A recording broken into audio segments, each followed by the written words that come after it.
2부 동굴 12.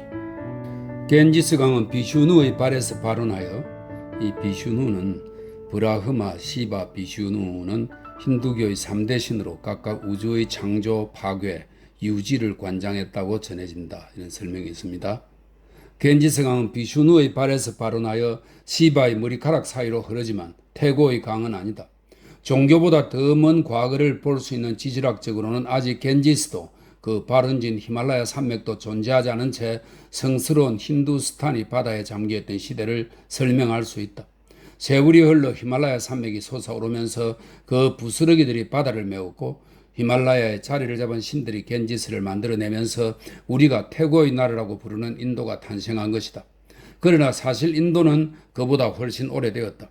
인도 반도의 남쪽은 원시바다의 시대에 이미 존재했으며 드라비다의 고지대들은 육지의 형성과 함께 생겨나 한편에서는 아프리카와 연결된 대륙이 바다에 가라앉고 다른 한편에서는 히말라야가 솟아오르는 광경을 지켜보았다. 이 지역은 지구에서 가장 오랜 역사를 지니고 있다. 이곳은 물에 잠긴 적이 없으며 영겁의 세월 동안 이 지역을 지켜본 태양은 이곳의 모습에서 지구가 자신의 가슴에서 떨어져 나오기 이전의 형상을 아직까지 알아볼 수 있을지도 모른다. 만일 태양의 살 중의 살이 어딘가에 닿았다면 바로 이곳 태고의 신비를 자랑하는 산지일 것이다. 하지만 이곳조차 변화를 겪고 있다. 히말라야 쪽 인도가 솟아오르는 동안 이 원시의 인도는 천천히 가라앉아 다시금 대지의 굴곡 속에 묻히고 있다. 영겁의 세월이 흐르면 이곳은 바다에 잠기고 태양이 낳은 암석들은 진흙에 덮일 것이다. 바다의 작용으로 겐지스 평원이 이곳을 잠식하여 이곳은 새로운 땅 아래로 가라앉고 있다. 몸통은 아직 멀쩡하지만 가장자리는 몸통에서 잘려나가고 밀려드는 겐지스 평원의 흙의 무릎까지 목까지 잠겨있다. 이 잘려나간 땅덩이들은 도저히 형언할 수 없는 모습을 하고 있다. 이들이 연출하는 광경은 세상 어디에서도 볼 수 없는 것으로 언뜻 보기만 해도 숨이 멎을 정도다. 이들은 아무리 거친 산지에서도 유지되는 균형조차 저버린 채 미친 듯이 불쑥불쑥 솟아있으며 우리가 꿈꾸거나 보았던 그 무엇과도 아무런 관련이 없다. 이들을 섬뜩하다고 부르는 건 유령을 염두에 둔 표현이며 이들은 그 어떤 영보다도 오래되었다. 힌두교의 손길이 몇 개의 바위에 생채기도 내고 칠도 해놓긴 했지만 비범한 장수를 찾아다니는 순례자들도 이곳은 비범함이 지나치다는 것을 깨닫기라도 한 듯 이 성지를 찾는 발길은 뜸하기만 하다. 몇몇 고행자들이 동굴에서 기거한 적도 있었으나 견디지 못해 떠났고 부처조차 부다 가야의 보리수를 찾아가는 길에 필시 이곳을 지났겠구만 자신보다 더 철저하게 속세와의 인연을 끄는 이곳이 감당하기 어려웠던지 마라바르의 자신과의 싸움이나 승리에 관한 전설을 남겨놓지 않았다. 마라바라의 동굴들은 설명하기가 쉽다. 이 설명이 있습니다. 마라바르는 가야 근방의 마라바르 산을 모델로 삼았으며 카와 돌과 당금 저수지에 얽힌 이야기도 이 지방의 전설이다. 그러나 마라바르 동굴들은 불교 동굴로 알려져 있으며 입구에 장식이 있다. 이런 주석이 있습니다. 마라바르의 동굴들은 설명하기가 쉽다. 길이 8피트, 높이 5피트, 폭 3피트의 굴이 지름 20피트 정도 되는 둥근 방으로 연결되어 있다.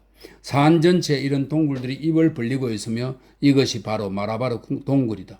이런 동굴 하나, 둘, 셋, 넷, 14, 24개, 모두 24개를 보고 찬드라푸르로 돌아온 관광객은 자신이 과연 흥미로운 체험을 했는지, 시시한 체험을 했는지, 아니면 아무런 체험도 하지 못했는지 확신하지 못한다.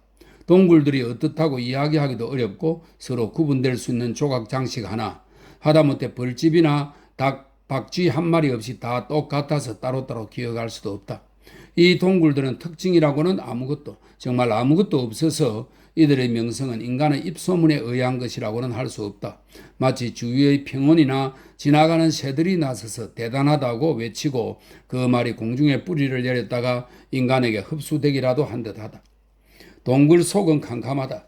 동굴이 태양을 향해 입을 벌리고 있을 때조차 입구를 지나 둥근 방까지 들어가는 빛은 거의 없다. 그곳엔 볼 것도 없거니와 관광객들이 5분 동안 들어와서 성냥불을 켜기 전에는 쳐다보는 눈도 없다. 성냥불을 켜면 즉시 바위 속 깊은 곳에서 또 하나의 불꽃이 일어 바위에 갇힌 영처럼 표면을 향해 움직인다. 둥근 방의 벽은 놀랍기 그지없는 방식으로 매끄럽게 다듬어졌다. 두 불꽃은 하나로 합쳐지기 위해 기를 쓰지만 하나는 공기를, 하나는 돌을 호흡하기 때문에 둘의 결합은 불가능하다. 아름다운 빛깔들이 박힌 거울이 두 연인을 갈라놓고 분홍색과 회색의 가냘픈 별들이 둘 사이에 끼어든다. 더없이 아름다운 성운들, 혜성의 꼴이나 한낮의 달보다도 희미한 음영들, 화강암의 그 모든 뜻없는 생은 오직 이곳에서만 볼 수 있는 것이다. 밀려드는 평원의 흙 위로 솟아오른 주먹과 손가락들, 바로 이곳에서 그것들의 살갗은 어떤 동물의 가죽보다 곱고 잔잔한 수면보다 매끄럽고 사랑보다 관능적이다. 광채가 더욱 강렬해지면서 불꽃들은 서로를 만지고 입을 맞춘 다음 소멸한다. 그리하여 동굴엔 다시 어둠이 찾아온다. 둥근 방의 벽만이 그런 식으로 반들반들하게 다듬어졌다. 그곳으로 들어가는 굴의 벽은 거친 상태로 남아있으며 둥근 방에 있는 벽의 완전성을 새삼 실감하게 해준다. 입구는 꼭 필요한 것이어서 인간이 만들었다. 그런데 그 화강암의 안쪽 깊숙한 곳에도 입구 없는 방들이 존재하는 것일까?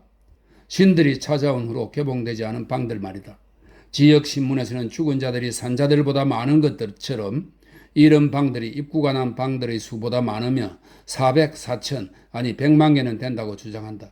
그런 방들에는 아무것도 들어있지 않고 세상에 해악을 끼치는 것이나 보배로운 것이 생겨나기 이전에 밀봉되었으므로 인간이 호기심을 누르지 못해 뚫어본다 한들 세상의 선이나 악의 보탬이 될 것은 전혀 없다. 소문에 의하면 가장 높은 봉우리의 정상에 있는 커다란 흔들바위에 그런 방이 하나 있는데 천장과 바닥의 구분이 없는 기포 모양의 그 동굴은 사방으로 제 어둠을 뿌리고 있다고 한다. 만일 그 흔들바위가 굴러떨어져 박살이 나고 부활절 달걀처럼 속이 빈 그 동굴 역시 박살이 날 것이다. 속이 비어서 바람에도 흔들리고 까마귀가 날아와 앉아도 움직이기 때문에 그 흔들바위와 그것의 거대한 받침대에는 카와돌이라는, 카와돌은 속이 빈 흔들리는 그런 돌이라는 뜻입니다. 우르두어라고 하네요. 카와돌이라는 이름이 붙었다. 13. 이 산 봉우리들은 특정한 빛을 받고 있을 때 적당한 거리에서 바라보면 낭만적인 분위기를 느끼게 하는데 바로 그런 이유로 퀘스티드 양은 어느 날 저녁 클럽의 위층 베란다에서 산을 바라보다가 무심코 데릭 양에게 저곳에 가보고 싶다고, 빌딩 시댁에서 닥터 아지즈가 저곳에 데려가 주겠다고 했는데 인도인들은 약속을 잘 잇는 모양이라고 말하게 되었다. 그런데 영어를 아는 하인이 베르무트 줄을 나르다가 그 소리를 듣게 되었다. 그는 첩자라고 할 수는 없었지만 항상 귀를 열어두었고 마무드 알리도 그를 매수한 것은 아니지만 집에 놀러와 자신의 하인들과 어울리도록 부추겼으며 우연인 척 그들이 모여있는 곳을 지나가곤 했다. 그 이야기는 입에서 입으로 전해지면서 덧붙여졌고 아지즈는 영국 숙녀들이 날마다 그의 초대를 기다려왔으며 그에게 무척이나 감정이 상했다는 소식을 듣고 겁에 질렸다. 그는 자신의 경솔한 약속이 잊혔다고 믿고 있었다. 일시적인 기억력과 영원한 기억력을 함께 지닌 그는 동굴에 관한 기억을 전자로 분류했던 것이다. 이제 그는 그것을 후자로 바꿔놓고 일을 추진했다. 동굴 구경은 필딩의 집에서 있었던 다과회를 근사하고 대대적으로 재현하게 되리라. 아지즈는 우선 필딩과 고드볼 교수를 끌어들인 다음 필딩에게 무어 부인과 캐스티드 양을 초대하는 임무를 맡기면서 두 여자의 공식적인 보호자인 로니를 따돌리기 위해 두 여자만 있을 때 접근하도록 일렀다. 필딩은 바쁘기도 하고 동굴 구경에 관심도 없으며 보나마나 불화도 생기고 돈도 많이 들 것 같아 그다지 내키진 않았지만 친구가 처음으로 하는 부탁을 거절할 수 없어서 시키는 대로 했다. 무어 부인과 캐스티드 양은 초대를 받아들였다. 그들은 사실 결혼 문제로 정신이 없어서 좀 부담이 되긴 했지만 로니와 상의해 본 다음 결정하기를 원했다. 상의한 결과 로니는 필딩이 두 사람을 편하게 모시는 것을 전적으로 책임진다면 반대하지 않겠다고 했다. 그는 동굴 구경에 열의가 없었고 그것은 두 여자도 마찬가지였다. 사실 아무도 열의가 없었지만 계획은 진행되었다. 아지즈는 걱정이 이만저만이 아니었다. 마라바르행 기차는 동트기 직전에 찬드라푸르를 떠나 점심시간에 맞추어 돌아오기 때문에 긴 여행은 아니었지만 아직은 낮은 관직에 있는 몸이라 실수라도 하게 될까봐 겁이 났다. 그는 캘린더 소령에게 오전 동안만 휴가를 신청했지만 최근에 깨병을 부렸다는 이유로 거절당했다. 그는 좌절에 빠졌다가 필딩을 통해 다시 청을 넣었고 소령은 경멸에 찬 어리렁거리는 소리로 마지못해 허락했다. 또한 마무드 알리를 초대하지도 않으면서 그에게 나이프와 포크 세트를 빌려야 했다. 그 다음엔 술이 문제였는데 필딩은 그리고 어쩌면 무어 부인과 퀘스트디 양도 술을 마실 줄 알았기 때문에 위스키 소다와 포트와인을 준비해야만 할 것 같았다. 마라바르 기차역까지 동굴까지의 교통편도 문제였다. 고드볼 교수가 먹을 음식도 걱정이었는데 고드볼 교수와 다른 사람들의 음식은 한 가지 문제가 아니라 두 가지 문제였기 때문이었다. 고드볼은 계율을 엄격히 지키는 힌두 교인은 아니어서 차, 과일, 소다수, 스위트는 누가 요리한 것이든 먹었고 야채와 밥은 브라만이 요리한 것이면 먹었지만 고기나 케이크에는 계란이 들어가므로 먹지 않았고 쇠고기의 경우 다른 사람이 먹는 것도 용납하지 못해서 멀리 있는 접시에라도 쇠고기가 있으면 기분이 상해했다. 다른 사람들에게 양고기나 햄을 대접한다면 문제는 없었다. 그러나 햄은 아지즈의 종교가 용납하지 않는 음식이었고 그는 다른 사람들이 햄을 먹는 것을 좋아하지 않았다. 사람들을 따로따로 갈라놓으려는 인도의 정신에 도전장을 내민 아지즈는 계속 어려움에 부딪혔다. 마침내 그날이 왔다. 영국 여자들과 어울리는 것은 매우 어리석은 짓이라고 여기는 아지즈의 친구들은 그에게 시간 약속을 어기는 일이 없도록 각별히 주의하라고 경고했다. 그리하여 아지즈는 전날 밤을 역에서 보내게 되었다. 하인들은 흩어지지 말라는 명령을 받고 플랫폼에 떼지어 모여 있었고 아지즈 자신은 하인들의 우두머리 역할을 맡은 모하메드 라티프와 함께 이리저리 걸어다녔다. 그는 불안하고 도무지 실감이 나지 않았다. 자동차 한 대가 도착했고 아지즈는 든든한 버팀목이 되어줄 필딩이 내리기를 바랐다. 그러나 차에서 내린 건 무어 부인과 캐스트디양 그리고 고아 출신의 하인이었다. 아지즈는 갑자기 행복해져서 그들을 맞으러 달려갔다. 와주셨네요. 오, 정말이지 너무도 친절하십니다. 제 평생 가장 행복한 순간입니다. 그가 외쳤다. 두 여인은 정중한 태도를 보였다. 비록 그들의 인생에서 가장 행복한 순간은 아니었지만 일찍 출발하느라 겪었던 소동이 끝나자 그들도 즐거운 여행을 고대하게 되었다. 그들은 그동안 아지즈를 직접 만나지 못했던 터라 그에게 고맙다는 인사를 했다. 기차표는 필요 없으니 하인에게 가만히 있으라고 하세요. 마라바르 지선에는 표가 없는 게 특징이지요. 필딩 씨가 도착하실 때까지 먼저 기차에 타고 쉬세요. 두 분은 숙녀용 브루다 칸에 타셔야 되는데 괜찮으시겠어요? 그들은 괜찮다고 했다. 기차는 이미 들어와 있었고 그 안에 하인들이 원숭이 떼처럼 우글거렸다. 아지즈는 자신의 하인 셋과 함께 친구들의 하인들도 빌려와서 그들 사이에 서열 싸움이 벌어졌다. 영국 여인들의 하인은 냉소적인 표정으로 따로 떨어져 서 있었다.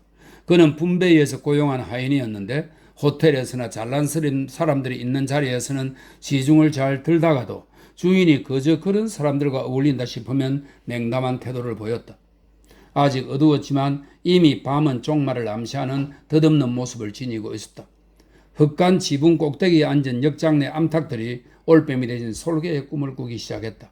나중의 수고로움을 들기 위해 미리 등불들이 꺼졌고 캄캄한 구석에 있는 3등칸 승객들이 담배 냄새를 풍기고 침 뱉는 소리를 냈다. 사람들은 머리에 썼던 것을 벗고 나무가지로 이를 닦았다.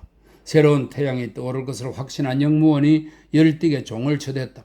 그 소리에 당황한 하인들이 기차가 출발한다고 부르짖으며 출발을 지연시키기 위해 기차 양 끝으로 달려갔다. 노쇠태가 둘러진 괴짝, 터키식 모자를 씌운 멜론, 구아바 열매를 산 수건, 접이식 사다리, 총 등 푸르다칸의 실을 짐은 아직 많이 남아있었다. 손님들의 태도는 나무랄 데가 없었다. 무어 부인은 나이가 많고 퀘스트디 양은 이곳에 온 지 얼마 안 되었기 때문에 인종차별 의식이 없어서 자신들에게 친절을 베풀어주는 영국 젊은이들에게 하듯 아지즈를 대했다. 아지즈는 그들의 그런 태도에 깊이 감동했다. 그들이 필딩 씨와 함께 도착하기를 바랐었지만 단 몇 분 동안만이라도 그들이 오롯이 자신에게만 의지하는 것도 나쁘지 않다 싶었다. 하인을 돌려보내세요. 쓸모가 없으니까요. 그러면 이슬람 교인만 데려갈 수 있고요. 그가 제안했다. 형편없는 하인이기도 하죠. 안토니, 필요 없으니까 돌아가요. 아델라가 조바심을 내며 말했다.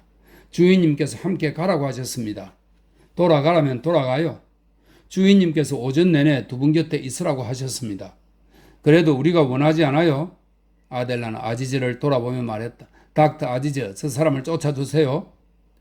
모하메드 라티프, 아지즈가 큰 소리로 외쳤다. 기차 안에서 하인들을 감독하던 가난한 친척 노인이 멜론에 씌우던 터키식 모자를 쓴 채 창밖으로 얼굴을 내밀었다. 저희 친척 모하메드 라티프입니다. 악수는 하지 마세요.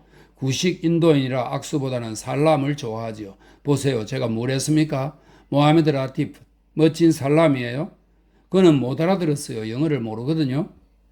거짓말이야. 노인이 조그맣게 말했다. 거짓말이라고? 오호, 좋아요. 정말 재미있는 영감님 아닙니까? 나중에 저 영감님과 즐거운 시간을 갖게 될 겁니다. 잔재주가 많거든요. 생각하시는 것처럼 어리석은 사람은 아니지만 찢어지게 가난하지요. 우리의 친척들이 많은 것이 그나마 다행이죠. 아지즈는 노인의 꼬질꼬질한 목에 한 팔을 두르고 말을 이었다.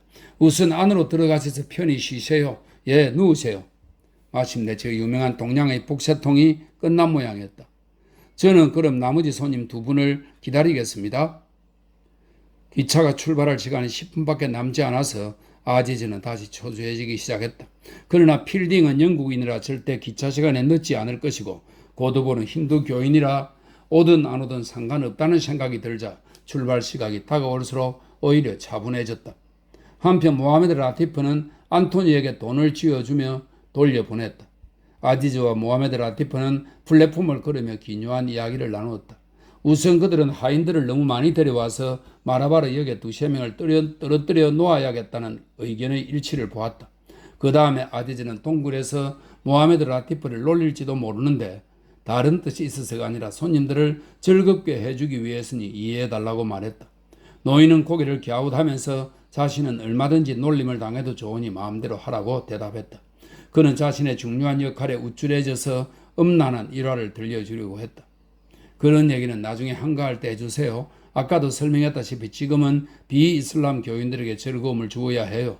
세 사람은 유럽인이고 한 사람은 힌두 교인이라는 점을 잊어서는 안 돼요. 고드볼 교수님이 다른 손님들과 차별 대우를 받는다고 느끼는 일이 없도록 각별히 신경을 써야 해요. 그와 철학 이야기를 나누어 약했군. 그것도 좋지요. 하지만 하인들을 감독하는 일이 더 중요해요. 무질서한 인상을 풍겨서는 안 돼요. 믿고 맡길 테니. 그때 푸르다칸에서 비명소리가 들렸다. 기차가 출발한 것이다. 맙소사, 모하메드 라티프가 소리 외쳤다. 그는 몸을 날려 승강용 발판으로 뛰어올랐다. 아지즈도 똑같이 했다. 지선 기차는 느려서 그건 특별히 뽐낼 만한 묘기도 아니었다. 우린 원숭이에요. 걱정 마세요. 아지즈가 손잡이를 잡고 매달려서 웃으며 외쳤다. 그러다가 울부짖기 시작했다. 필딩씨, 필딩씨. 필딩과 고드볼이 건널목 차단기 너머에 있었다. 소름 끼치는 대재앙이었다. 차단기가 평소보다 일찍 닫힌 것이다. 그들은 통과해서 뛰어내려 열심히 손짓발짓을 했지만 아무 소용이 없었다. 지척의 거리가 이리도 멀게 느껴질 줄이야. 기차가 전철기 위로 덜컹거리며 달리는 사이 고통스러운 몇 마디가 오갔다. 너무해요, 너무해요. 당신 때문에 망했어요. 고드볼의 예배 때문이에요. 필딩이 외쳤다. 고드볼은 자신의 종교가 부끄러워서 눈을 내리깔았다.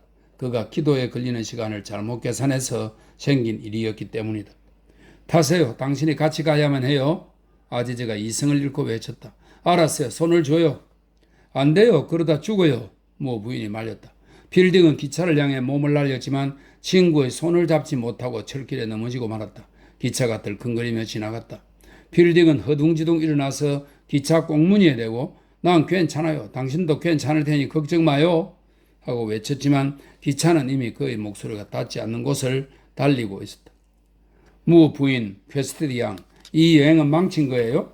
아지즈가 발판 위에서 흔들리며 울듯이 말했다. 안으로 들어와요. 어서요. 그러다 필딩씨뿐만 아니라 당신도 죽겠어요. 망치지 않았어요. 어째서요? 제발 설명해 주세요. 아지즈가 어린애처럼 애초롭게 말했다. 아까 당신이 약속했듯이 이슬람 교인만 남았잖아요?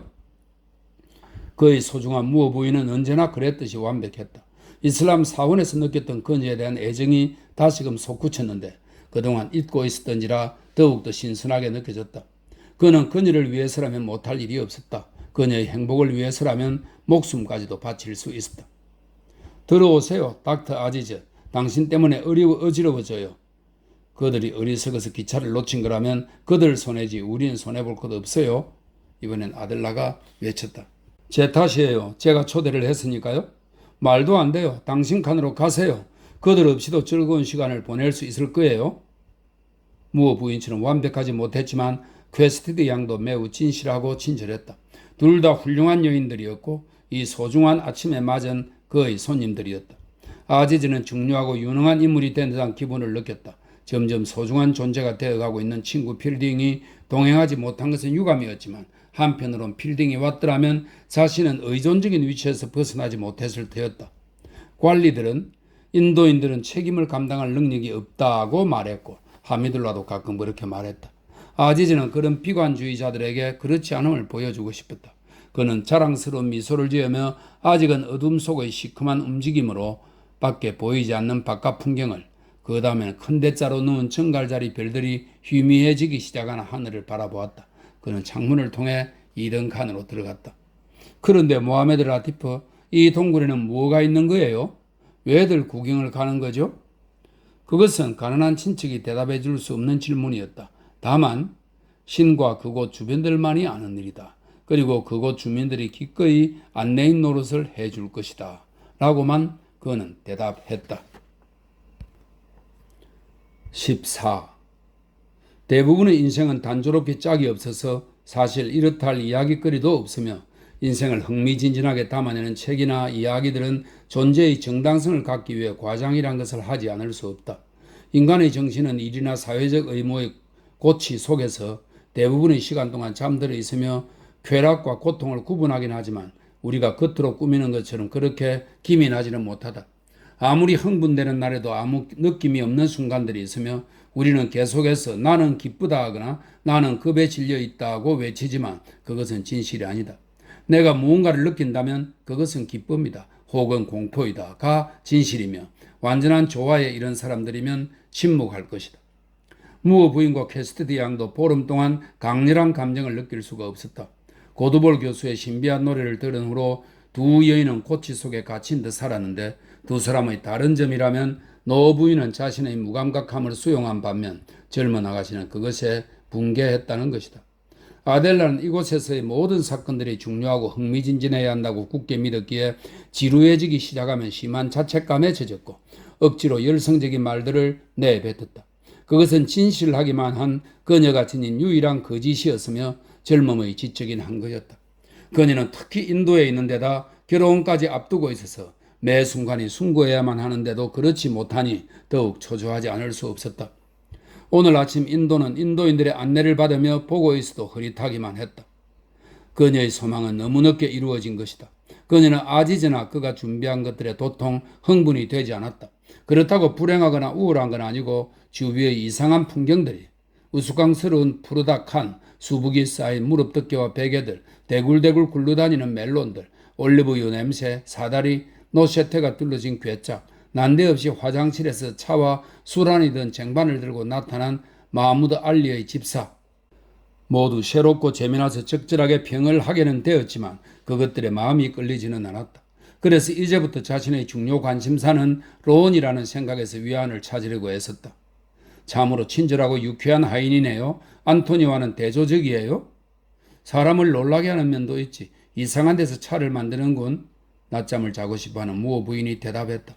안토니는 내보내고 싶어요. 아까 플랫폼에서 한 행동을 보고 결심한 거예요. 무어 부인은 심나에 가면 안토니의 장점이 부각되리라고 생각했다. 로니와 아델라는 심나에서 결혼할 계획이었는데 티베트가 정면으로 보이는 위치에 집을 갖고 있는 아델라의 사촌이 그녀를 초대했기 때문이다. 어차피 하인을 하나 더 두긴 해야 해요. 심나에 가면 부인께서는 호텔에 묵으셔야 하는데 로니의 하인 발데오는 계획 세우는 것을 좋아하는 아델라가 말했다. 그래, 하인을 하나 더 구하도록 해요. 안토니는 내가 데리고 있지. 그 정떨어지는 태도에 익숙해졌으니까 무더위철에 내 시중을 들게 하지.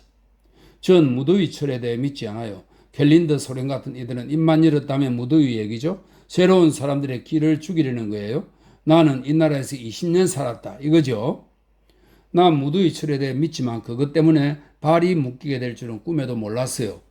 로니와 아델라는 사려 깊고 느긋한 성격 탓에 5월까지는 결혼식을 올리지 않을 것이므로 무어 부인은 바라던 대로 결혼식 직후에 영국으로 돌아갈 수 없게 되었다. 5월이면 인도 전역과 인근 바다에 불의 장벽이 쳐질 터라 히말라야 산중에서 열기가 식기를 기다려야 하기 때문이었다. 전 더위를 피해 도망치지 않겠어요. 저는 평지의 무더위 속에 남편을 내팽개치고 고원 휴양지로 가는 여자들을 용납할 수가 없어요. 맥브라이드 부인은 결혼한 뒤로 한 번도 평지에 남은 적이 없었죠. 그렇게 지적인 남자를 반년씩이나 혼자 내팽개쳐 두고는 남편과 멀어졌다고 걱정하는 거예요. 그 집에는 아이들이 있잖아요. 그렇긴 하죠. 아델라는 당황하면서 대답했다. 아이들을 제일 먼저 고려해야지요. 커서 결혼할 때까지는. 그 다음엔 자신을 위해 살 권리를 갖게 되지. 평지에서든 고원에서든.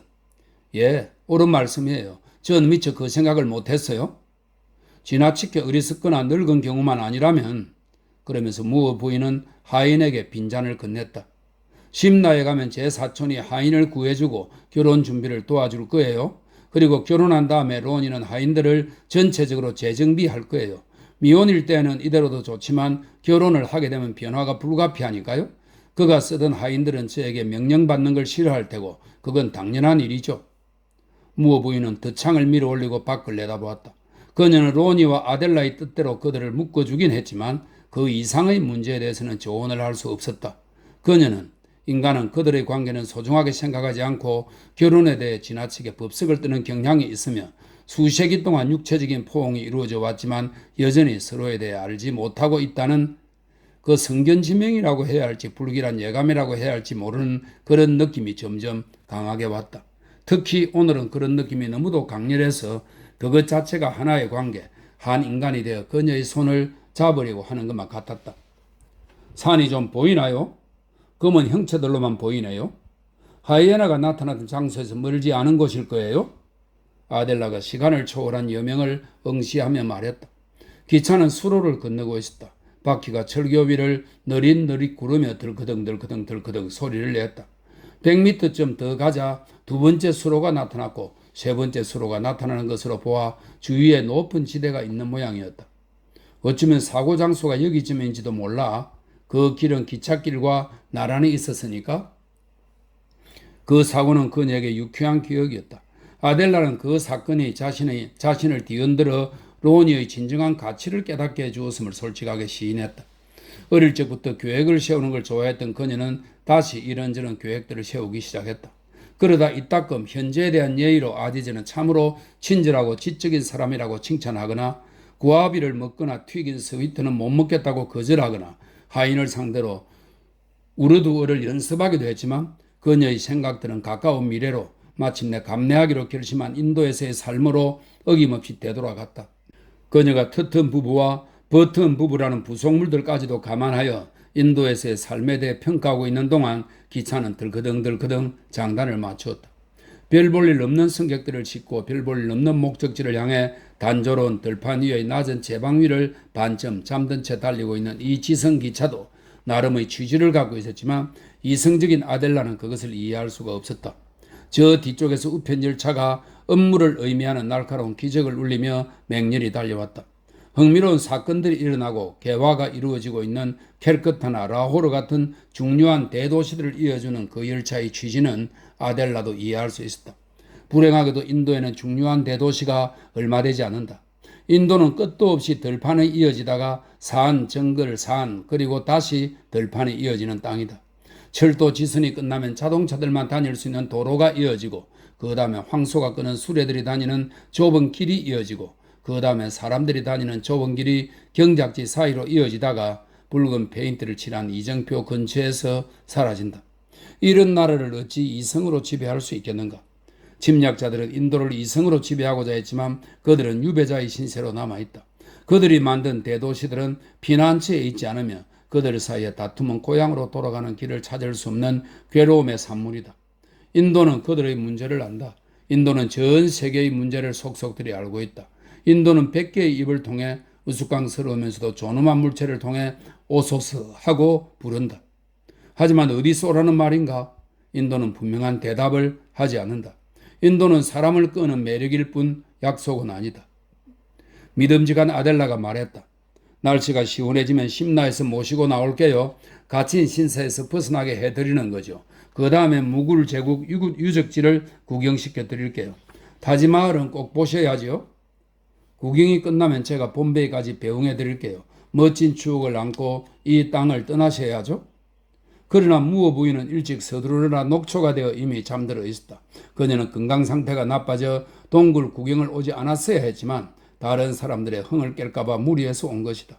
그녀의 꿈도 비슷한 성격의 것이었는데 다만 꿈에서는 그녀에게 무언가를 요구하는 사람들이 스텔라와 렐프였고 그녀는 그들에게 동시에 두 가정에 몸담을 수는 없다고 설명했다.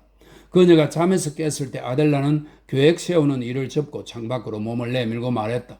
정말이지 놀라워요. 영국인 거주지에서 보았을 때도 놀라웠던 마라바르의 봉우리들은 이곳에서 보니 땅이 하나의 유령이라면 그것들은 산들이라고 할 만했다. 카와 돌이 제일 가까이에 있었다. 하늘 높이 솟은 평평한 암벽 꼭대기에 그렇게 거대한 돌덩이를 바위라고 부를 수 있다면 바위 하나가 올라앉아 있었다. 카와 돌 뒤로 동굴들을 지닌 봉우리들이 기댄 자세로 서 있었고 봉우리 사이사이에는 평원이 자리하고 있었다. 기차가 느릿느릿 지나치자 10개의 봉우리들이 기차의 도착을 감지하기라도 한 것처럼 모두 조금씩 움직였다. 무슨 일이 있어도 놓치고 싶지 않은 광경이에요. 보세요. 해가 뜨고 있어요. 아주 장엄한 광경이 펼쳐질 거예요. 빨리 오셔서 보세요. 무슨 일이 있어도 놓치고 싶지 않은 광경이에요. թթ은 부부와 그들의 지겨운 코끼리들에만 붙어 있었더라면 이런 광경을 볼 수 없었겠죠? 아델라가 열의를 과장해서 표현했다. 그녀가 말하고 있는 사이에 왼편 하늘이 타는 듯한 오렌지 빛으로 물들었다. 빛깔이 고동치며 나무들이 이룬 문이 뒤로 떠올랐고 대기권을 비집고 들여오려고 용을 쓰면서 점점 더 믿을 수 없을 정도로 강렬해졌다. 그들은 기적을 기다렸다. 그러나 밤이 소멸하고 낮이 생겨나는 그 절정의 순간에 아무 일도 일어나지 않았다. 그것은 천국의 샘에서 미덕이 솟아오르지 못하는 것과도 같았다. 동력의 빛깔들이 쇠하고 산봉우리들은 빛을 더 잘 받게 되었는데도 흐릿해지는 듯 했으며 아침의 산들 바람과 함께 깊은 실망감이 찾아들었다. 신방이 준비됐는데 왜 신랑은 나팔로가 쇼음 소리를 울리며 이 쇼음은 목관악기의 일종으로 오보에의 전신이라고 하네요. 왜 신랑은 나팔과 쇼음 소리를 울리며 들어오지 않았을까? 화려한 연출도 없이 싱겁게 떠오른 태양은 이제 나무들 뒤에서 혹은 생기 없는 하늘에서 누르스름한 빛을 띠고 느릿느릿 움직이며 벌써 들판에 나와 일하고 있는 몸뚱이들을 비추고 있었다. 아, 저건 거짓 여명이 분명해요. 대기권 상층부의 먼지가 밤동안 하강하지 못해서 생기는 현상일걸요? 맥브라이드 씨가 그렇게 말했던 것 같아요. 솔직히 일출은 영국이 낫네요. 그랬으며 생각나세요? 아, 아름다운 그랬으며 만인이 사랑하는 그랬으며 지방의 작은 호수와 산들. 낭만적이면서도 유순한 그곳은 더 온화한 행성의 산물이었다. 이곳에는 어수선한 평원이 마라바르의 무릎에까지 펼쳐져 있었다. 안녕하세요. 안녕하세요. 토피를 쓰세요. 뒤쪽 칸에서 아지즈가 외쳤다. 빨리 토피를 쓰세요. 이른 아침에 햇빛은 머리에 매우 위험하답니다. 의사로서 드리는 말씀이에요. 안녕하세요. 안녕하세요. 당신도 쓰세요. 제 머리는 둔해서 괜찮습니다. 아지즈가 자기 머리를 한 대 때리고 머리카락을 한 움큼 쥐며 소리내어 웃었다. 좋은 사람이에요. 아델라가 웅얼거렸다. 들어보세요. 다음은 모하메드 라티프가 아침 인사를 하네요. 실없는 농담들. 닥터 아지즈 어떻게 된 거죠? 기차가 마라바르 산을 그냥 지나쳤어요? 순환 열차라 정차하지 않고 다시 찬드라푸르로 돌아가는지도 모르지요. 혹시 알아요? 기차는 1.6km가량 더 평원을 헤맨 뒤에야 코끼리 한 마리가 서 있는 곳에서 속도를 늦추었다. 그곳에 플랫폼도 있었지만 쓸 수 없을 정도로 망가져 있었다. 코끼리가 물감을 칠한 이마를 흔들며 아침을 맞이하고 있었다. 어머 놀라우라. 두 여인이 예의 바르게 외쳤다. 아지즈는 아무 말도 하지 않았지만 자부심과 안도감에 가슴이 터질 지경이었다. 그 코끼리는 이번 여행의 특별한 볼거리였으며 아지즈가 어떤 노고를 치르고 구했는지는 신만이 알았다. 절반은 관소인 코끼리를 구하려면 나와브 바두르를 통하는 것이 제일 빨랐고 나와브 바두르에게는 그의 손자인 누레딘이 직통이었는데 누레딘에게 청탁을 넣었지만 통 소식이 없었다. 하지만 누레딘은 어머니 말이라면 꼼짝 못했고 다행히 그 어머니가 하미둘라 베굼의 친구였으며 친절하게도 하미둘라 베굼은 망가져서 캘커타에 고치러 보낸 푸르다 마차의 뜬문이 도착하는 대로 누레딘의 어머니를 찾아가 부탁해 주마고 약속했다. 코끼리 한 마리가 겉으로 길고 가느다란 연줄에 달려 있다는 것에 아지즈는 뿌듯한 만족감을 느끼며 친구의 친구가 하나의 현실이고 모든 일이 언젠가는 성사되며 조만간 모두가 자기 몫의 행복을 챙기게 되는 동양에 대한 익살스러운 찬사를 보냈다. 모하메드 라티프도 흡족한 기분이었는데 손님 둘이 기차를 놓친 덕에 뒤에서 수레를 타고 따라가는 대신 코끼리에 탈 수 있었기 때문이다. 하인들 또한 코끼리로 인해 자부심과 만족감에 차서 끓어오르는 호의를 주체하지 못하고 고함을 치면서 우당탕 쿵쾅 먼지 속에 짐을 부리며 서로에게 지시를 내렸다. 가는데 1시간, 오는데 1시간, 동굴 구경에 2시간이 걸릴 겁니다. 아지즈가 매력적인 미소를 지으며 말했다. 갑작스레 그에게서 당당함이 풍겼다. 돌아가는 기차는 11시 반에 있고 평소와 같이 1시 15분에 찬드라푸르에서 히슬롭 씨와 함께 점심을 드실 수 있을 겁니다. 저는 당신들의 일과를 훤히 알고 있지요. 4시간에다 우리나라에서 흔히 일어나는 만약의 불상사에 대비해 1시간을 더 잡더라도 매우 짧은 여정이죠. 제가 알아서 모든 계획을 세우겠지만 무어 부인 그리고 퀘스티드 양 계획을 바꾸고 싶다면 동굴 구경을 포기하겠다는 것이라 할지라도 언제든지 말씀하세요. 됐습니까? 그럼 이 야생동물을 타시죠. 무릎을 꿇고 있는 코끼리는 다른 봉우리들과 동떨어진 하나의 잿빛 봉우리처럼 보였다. 손님들은 사다리를 타고 올라갔고 아지즈는 사냥할 때처럼 뒷발을 밟고 올라선 다음 동그랗게 말린 꼬리로 발을 옮겼다. 모하메드 라티프도 똑같이 따라했는데 꼬리 끝을 잡고 있던 하인이 미리 지시받은 대로 꼬리를 놓는 바람에 그 가련한 노인은 주르륵 미끄러져서 코끼리 엉덩이의 그물에 매달리는 신세가 되었다. 그것은 손님들을 위해 연출한 익살극이었지만 두 여인을 괴롭게만 만들었다. 둘 다 그런 짓궂은 장난을 좋아하지 않았던 것이다. 코끼리가 2차례 요동을 치면서 일어나자 그들은 지상 3m 높이로 들어 올려졌다. 코끼리가 늘 달고 다니는 마을 사람들과 발가벗은 아이들이 우르르 몰려들었다. 하인들은 통가에 그릇을 실었다. 하산은 아지즈가 타려고 했던 말을 차지함으로써 마무드 알리의 집사를 눌렀다. 고두볼 교수의 음식을 요리하기 위해 데려온 브라마는 아카시아 나무 밑에 세워두고 돌아올 때까지 기다리게 했다. 다시 돌아오게 될 기차는 지네처럼 머리를 이리저리 흔들며 들판을 가로질러 꿈틀꿈틀 기어가고 있었다. 들판에서 눈에 띄는 다른 움직임이라곤 여기저기에 파놓은 관계용 우물의 진흙 평형추들이 곤충이 더듬이처럼 오르락내리락 움직이며 약한 물줄기를 흘려보내는 모습뿐이었다. 이러한 풍경은 온화한 아침 공기 속에서 보기 좋다고 해야겠지만 거의 색깔이 없었고 생기 또한 없었다. 코끼리가 산을 향해 다가가면서 이제 어슴푸레한 햇살이 산기슭까지 다 산주름마다 그림자가 피어져 있었다. 설명입니다. 코끼리가 산을 향해 다가가면서 귀로 들리는 소리보다 더 많은 감각들에 파고드는 영적인 고요가 찾아왔다. 삶은 평소처럼 계속되고 있었지만 그 결과물들은 없었는데 무슨 뜻인가 하면 소리들은 메아리가 없고 생각들은 전개되지 않았다. 만물이 뿌리에서 잘려 망상에 물드는 듯 했다. 예를 들면 길가에 나지막한 흙무더기가 있었는데 석회 빛깔이 감돌았고 가장자리는 톱니 모양이었다. 저 흙무더기의 정체는 무엇인가? 무덤? 아니면 파르파티 여신의 가슴? 코끼리를 따라오던 마을 사람들은 2가지 대답을 내놓았다. 다음엔 뱀처럼 생긴 물건을 두고 혼란이 생겼는데 그 수수께끼도 풀리지 않았다. 퀘스티드 양의 수로 저편에서 고쳐 서 있는 가늘고 검은 물체를 보고 뱀이라고 외쳤다. 다른 사람들은 수긍했고 아지즈도 독성이 강한 검은 코브라가 몸을 빳빳이 세우고 코끼리가 지나가는 것을 지켜보고 있는 것이라고 설명했다. 그러나 로니의 쌍안경으로 자세히 본 퀘스티드 양은 뱀이 아니라 말라 비틀어진 공작 야자뿌리임을 확인했다. 그래서 뱀이 아니라고 말했다. 마을 주민들은 그 말을 받아들이지 않았다. 그들은 일단 머리에 박힌 뱀이라는 생각을 버리려고 하지 않았다.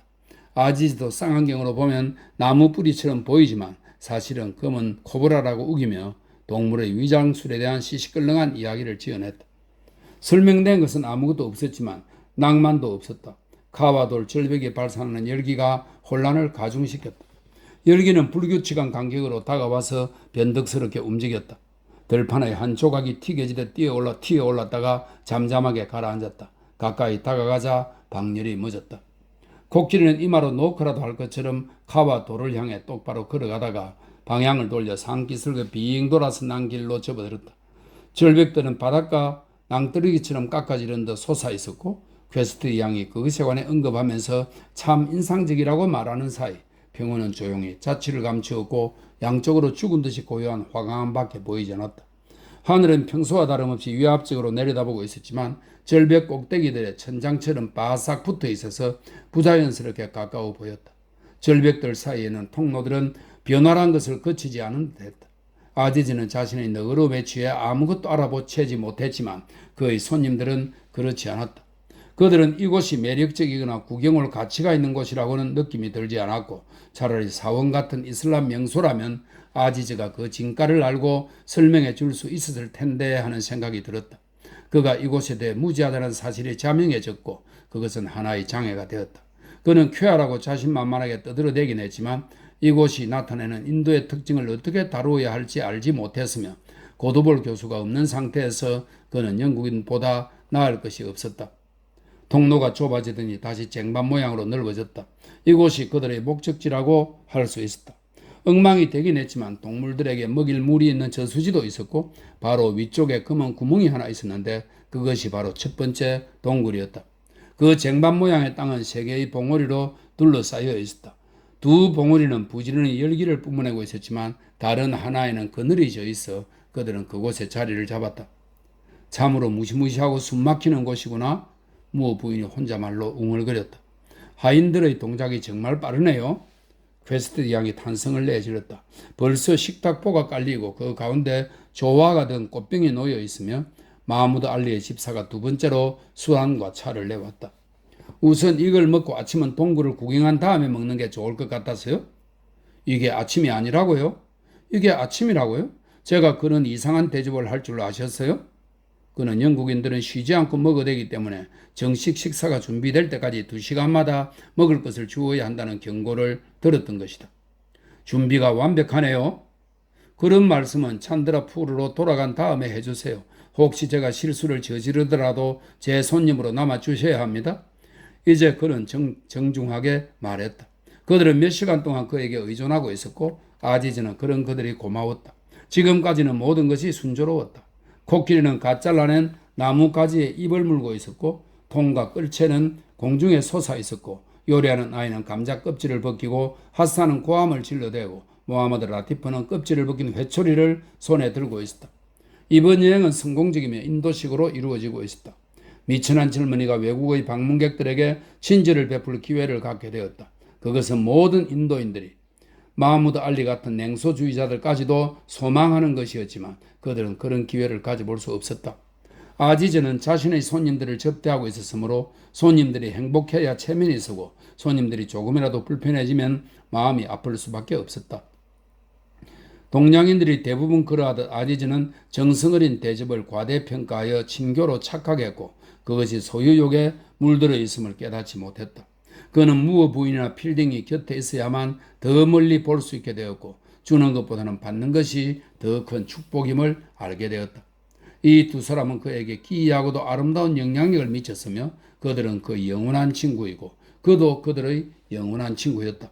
그는 그들을 너무도 사랑해서 주는 것과 받는 것이 하나가 되었다. 그는 하미둘라 부부보다도 두 영국인을 더 사랑했는데 그건 장애물들을 뛰어넘어 만난 사람들이라 관대한 마음이 생겨났기 때문이다. 그들의 모습은 죽는 날까지도 그의 가슴에 남아있게 될 터였다. 아지자는 접의자에 앉아 차를 마시고 있는 무어 부인을 바라보며 잠시 기쁨에 젖었다. 그러나 그 기쁨은 그로 하여금 그녀를 위해 무엇을 더 해야 할까 하는 생각을 품게 하여 다시 단조로운 접대로 돌아가게 할 것이기에 스스로 소멸의 씨앗을 품고 있다고 생각할 수 있었다. 그가 검은 총알처럼 생긴 부드럽고 표정이 풍부한 눈동자를 빛내며 말했다. 무어 부인, 우리가 만났던 사원을 기억하세요? 그럼요, 기억나지요. 무어 부인이 갑자기 젊고 생기 넘치는 모습이 되어 대답했다. 그때 저는 얼마나 거칠고 무례했고 부인께서는 얼마나 인자하셨는지 그리고 우리 두 사람은 얼마나 행복했었는지 제 생각에는 그런 식으로 시작된 우정이 제일 오래 가는 것 같아요. 제가 부인의 다른 자녀분들도 초대할 수 있을까요? 다른 자녀분들에 대해 아세요? 저한테는 그들 얘기를 통 안 하시는데.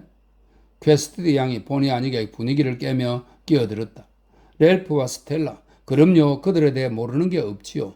하지만 지금은 동굴 구경을 잊어서는 안 되지요.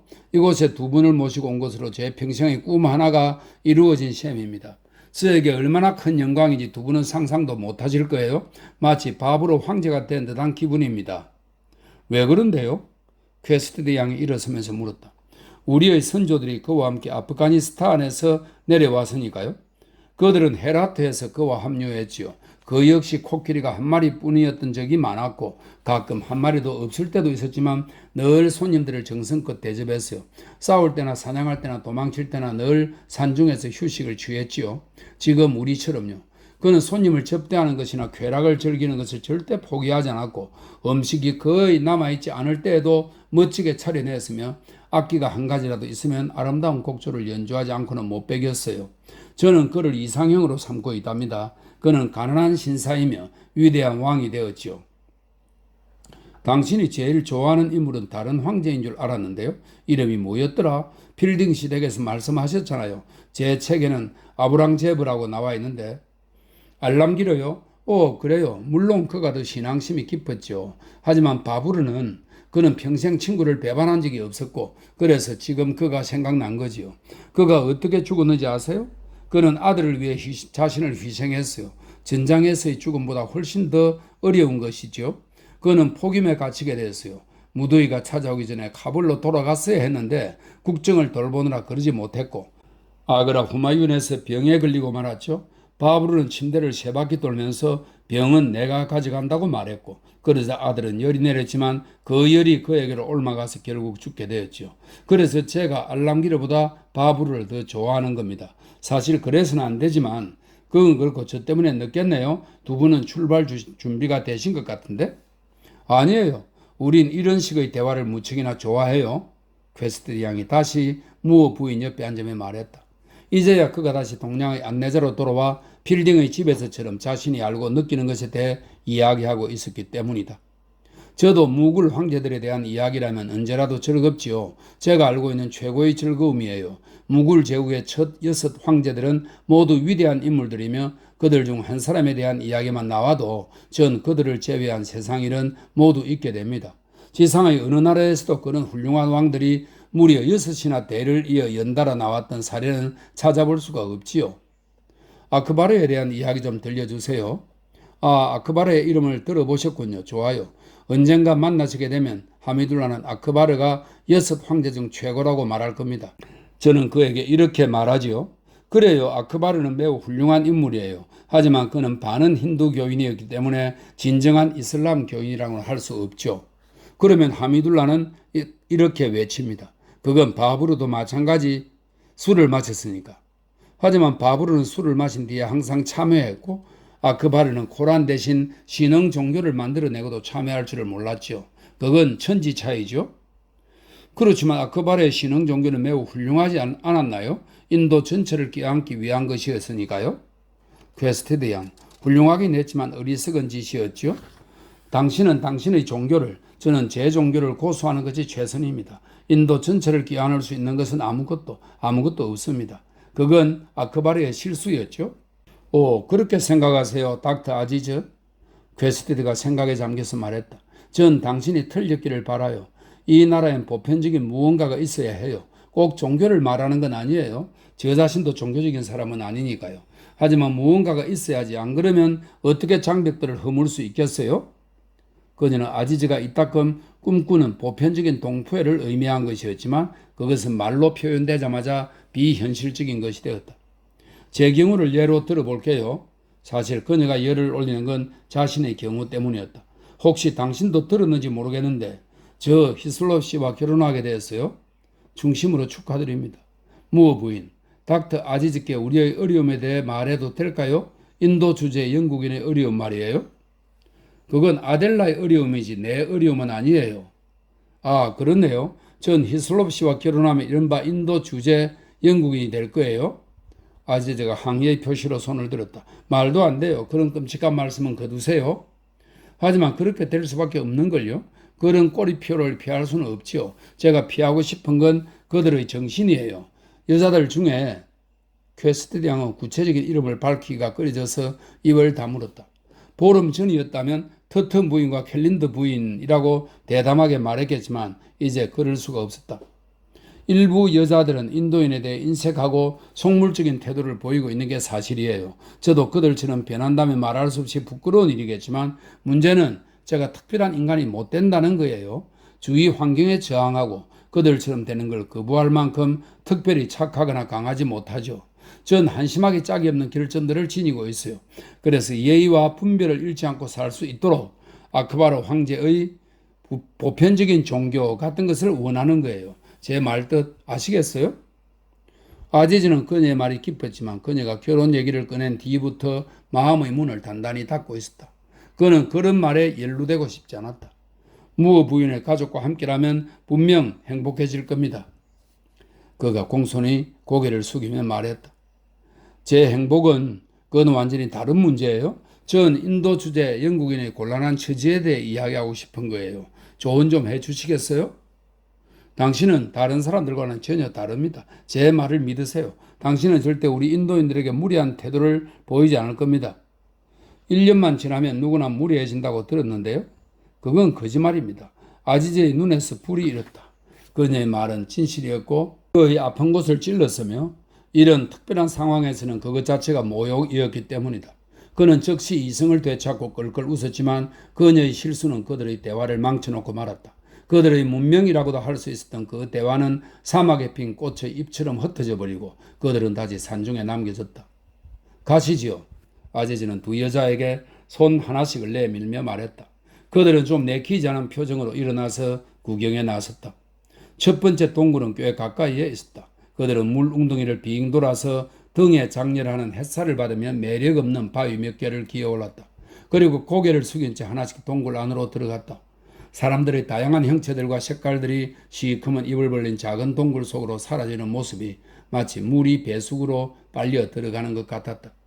밋밋하고 개성 없는 절벽들, 그 절벽들을 이어주는 침착성을 지닌 개성 없는 하늘, 인위적으로 보이는 서툰 동작으로 절벽들 사이를 날아다니는 흰 솔개, 품위 있게 보이고 싶어하는 욕망을 지닌 인간이 생겨나기 전의 지구는 바로 이런 모습이었으리라. 솔개가 퍼득거리며 날아갔다. 어쩌면 새들이 생겨나기 전에 옅고 동굴의 시커먼 구멍에서 사람들이 쏟아져 나왔다. 무어 부인에게 마라바르 동굴은 무시무시한 곳이었다. 그녀는 동굴 안에서 거의 실신할 뻔했고 다시 바깥 공기 속으로 나오자마자 그 말을 하고 싶은 걸 참느라 애써야 했다. 사실 그것은 당연한 일로 그녀는 평소에도 실신을 잘하는 데다 사람들이 모두 따라 들어오는 바람에 동굴이 꽉 찼던 것이다. 마을 사람들과 하인들이 빽빽하게 찾아 동굴의 둥근 방에서 냄새가 풍기기 시작했다. 어둠 속에서 아지즈와 아델락에서 떨어진 무어 부인은 누구와 몸이 닿는지도 알 수 없었고 호흡조차 곤란했으며 설상가상으로 정체 모를 불쾌한 맨살이 얼굴에 부딪히더니 입을 털어막았다. 그녀는 입구 쪽으로 나가려고 했지만 밀려드는 인파에 또 떠밀려 들어봤다. 그녀는 머리를 부딪혔다. 그리고 잠시 이성을 잃고 미치광이처럼 헐떡거리며 여기저기 부딪혔다. 혼잡과 악취에 놀랐을 뿐 아니라 메아리에도 겁을 먹었던 것이다.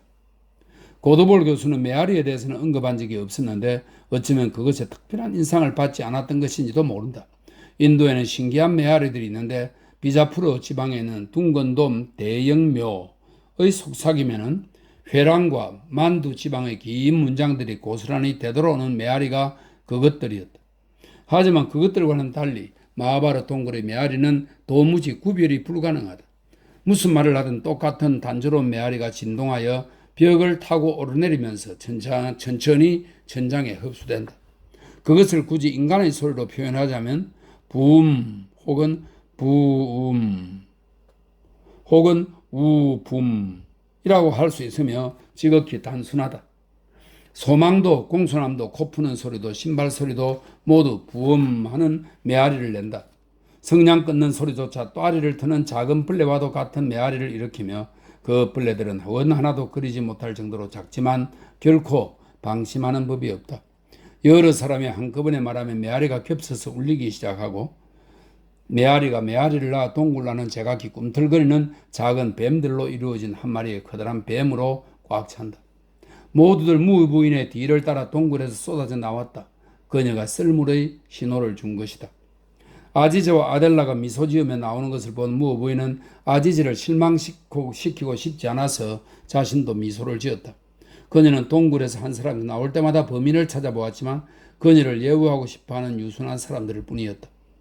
그녀는 마침내 자신의 입을 틀어막은 것은 어머니의 등에 엎인 아기였음을 깨달았다. 동굴에서는 악한 짓은 없었다. 그러나 그녀에게 동굴 구경은 결코 유익하지 못했으므로 더 이상 동굴에 들어가지 않기로 결심했다. 그가 성냥불을 켰을 때 반사경을 보셨어요? 아름다웠죠? 기억이. 그의 말로는 이 동굴은 그저 그렇고 카와 돌에 있는 동굴은 제일 멋지대요. 난 거기까지는 못 갈 것 같아요. 산에 오르는 걸 싫어해서. 아니, 아침 식사 준비될 때까지 다시 그늘에 앉아 쉬도록 하죠. 그렇지만 그가 실망할 거예요. 그토록 애를 썼는데 괜찮다면 아들나는 가도록 해요. 그래야 될 것 같네요.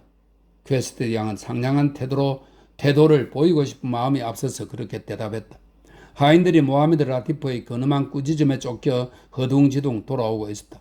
아지즈가 손님들이 비위를 건너뛸 수 있도록 도우려 왔다. 능력이 최고조에 이른 그는 활기차고 겸허했으며 어떤 비판에도 붕괴하지 않을 정도로 자신감이 넘쳐서 손님들이 계획을 바꾸어야겠다고 했을 때도 진심으로 기뻐했다. 알겠습니다, 퀘스트 양. 무어 부인은 여기 계시고 우리끼리 가도록 하지요. 오래 걸리진 않겠지만 일부러 서두르지는 않는 게 좋겠습니다. 그것이 무어 부인께서 바라시는 일일 테니까요. 그럼요. 함께 가지 못해서 미안해요. 걸음을 잘못 걸었어요. 친애하는 무어 부인. 부인께서 제 손님이신 한 무엇이 문제가 되겠습니까? 이상하게 들리시겠지만 저는 부인께서 가지 않는 것도 무척이나 기쁘답니다. 저를 친구로 솔직하게 대해주는 곳이니까요. 그래요. 우린 친구예요. 무어 부인은 아지즈의 소매에 손을 올려놓으며 그렇게 대답했다. 그녀는 지쳐 있으면서도 그가 참 매력적이고 훌륭한 젊은이라고 생각하며 진심으로 그 행복을 빌었다. 그럼 한 가지 제안을 할까요? 이번엔 그렇게 많은 사람들을 데려가지 마세요. 그게 더 편할 거예요. 옳습니다. 옳아요. 아지즈는 그렇게 외치며 사람들에게 달려와 카와 도레는 안내인 하나만 데리고 갈 테니 아무도 따라오지 말라고 지시했다. 그럼 됐나요? 됐어요. 이제 구경 잘하고 다녀와서 전부 얘기해 줘요. 그런 다음 무어 부인은 의자에 몸을 묻었다. 아지즈 일행이 카와 도레의 동굴을 보고 오려면 1시간 가까이 걸릴 터였다. 무어 부인은 편지지를 꺼내 사랑하는 스텔라, 사랑하는 렐프에게 라고 쓰다가 손을 멈추고 기이한 골짜기와 이곳에 침입한 자신의 초라한 모습을 바라보았다. 이곳에서는 코끼리조차 보잘것없는 존재로 보였다. 그녀는 눈을 들어 동굴 입구를 보았다. 아니, 다시는 그런 경험을 되풀이하고 싶지 않았다. 그것에 대해 생각할수록 더 불쾌하고 무서워졌다. 그녀는 아까 동굴에 있을 때보다도 훨씬 기분이 끄림칙했다. 혼잡함과 악취는 있을 수 있었지만 메아리가 무어라 표현할 수 없는 방식으로 삶에 대한 통제력을 갉아먹기 시작했다. 마침 그녀가 지쳐있는 순간에 찾아온 그것은 이런 말을 속삭일 수 있었다. 애상, 경건함, 용기. 그런 것들은 존재하긴 하지만 모두 같은 것이며 불결함 또한 그러하다. 모든 것들은 존재하지만 가치를 지닌 것은 없다. 동굴에서 누군가 불길한 얘기를 했거나 고상한 시를 암송했더라도 동굴의 대답은 똑같이 붐이었을 것이다. 누군가 천사의 방언을 하고 인간이면 어떤 지위에 있고 어떤 견해를 가졌던 아무리 피하려고 애써도 겪을 수밖에 없는 과거나 현재나 미래의 모든 불행과 오해에 대해 호소했더라도 결과는 마찬가지였을 것이다. 북쪽의 악마들인 마라바르의 암벽 봉우리들은 시로 노래될 수도 있지만 그것은 그들을 인간과 화해시켜주는 유일한 특성인 광대함이 지닌 무한성과 영원성을 박탈하는 행위이므로 아무도 마라바르를 낭만적으로 그릴 수는 없었다. 무어 부인은 자신이 노구를 생각하지 않고 일찍 일어나 너무 멀리까지 와서 그런 것일 뿐이고 지금 엄습하는 절망감은 자신만의 절망감이고 나약함이며 설령 자신이 일사병을 일으켜 미쳐버린다고 해도 나머지 세상은 아무 일도 없는 듯 지속될 것임을 스스로에게 일깨우며 편지를 계속 쓰려고 했다. 하지만 갑자기 마음 언저리에서 종교가 저 가엾고 보잘것없으며 말 많은 기독교가 나타났고 그녀는 빛이 있으라에서 다 이루었다에 이르기까지 기독교의 모든 성스러운 말들이 부음에 지나지 않았음을 깨달았다. 그러자 평소보다 넓어진 공간이 두려워졌고 그녀의 지적인 능력으로는 이해가 불가능한 우주는 그녀의 영혼에 휴식을 제공하지 않았다. 지난 2달 동안의 기분이 마침내 분명한 형체를 갖게 되었고 그녀는 자신들에게 편지를 쓰고 싶지 않음을, 누구와도 심지어 하나님과도 마음을 나누고 싶지 않음을 깨달았다. 그녀는 공포에 차서 미동도 않은 채 앉아 있었고 모하메드 라티프가 다가오자 그가 이상한 낌새를 채리라고 생각했다. 그녀는 위안을 얻기 위해 잠시 병이 나르고 이러는 거야 라고 생각했지만 이내 인생의 무상함에 대한 깨달음에 무릎을 꿇었다. 그녀는 모든 흥미를 잃었으며 아지지에 대해서도 마찬가지여서 그녀가 그에게 했던 다정하고 진실한 말들은 이제 더 이상 그녀에게 속하지 않고 허공에 떠도는 듯 했다.